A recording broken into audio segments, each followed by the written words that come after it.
हे पहा, या महाराष्ट्रात चड्डी बनियान गँगने हैदोस घातलेला आहे। कोणी कॅन्टीनमध्ये जाऊन साध्या नोकराला मारहाण करतात, कोणी सिगरेट ओढत सुटकेसभर पैसे जगाला दाखवतात, कोणी चड्डी बनियानवर ओम फट म्हणतात। आणि म्हणून ही चड्डी बनियान गँग आधीच्या एक 10-20 वर्षापूर्वी दरोडेखोर अशा पद्धतीनं चड्डी बनियान गँग याला म्हटलं जायचं।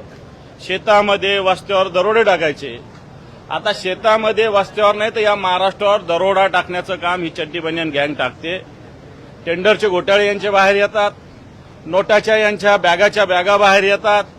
आणि म्हणून या चड्डी बनियान गँग ही जी आहे याच्या विरोधात हे महाराष्ट्राला लुटतात, महाराष्ट्रावर दरोडा टाकतायत। 50 खोके एकदम ओके यांच्यासाठीच ही घोषणा आहे। आणि म्हणून आज आम्ही महाविकास आघाडीच्या वतीनं या चड्डी बनियान गँग आणि हिला सपोर्ट करणारे, हिला पाठिंबा देणारे, याला आशीर्वाद देणारे महाराष्ट्राचे मुख्यमंत्री असतील, दोन्ही उपमुख्यमंत्री असतील, कारण तेही जबाबदार आहे याला। जर त्यांनी यांना आवरलं असतं किंवा आवर घालायचा प्रयत्न केला तर निश्चित थांबतील, परंतु यांचे दररोज मोठे मोठे पराक्रम बाहेर येतात। आणि म्हणून या ठिकाणी आज आम्ही चड्डी बनियान गँगच्या विषयी एक आंदोलन केलेलं आहे। बनियान घालून आणि टॉवेल गुंडाळून हे आंदोलन आम्ही केलेलं आहे। माझ्या चॅनलला सबस्क्राईब करा आणि बेल आयकॉन दाबा, जेणेकरून तुम्हाला माझे नवीन व्हिडिओ मिळतील।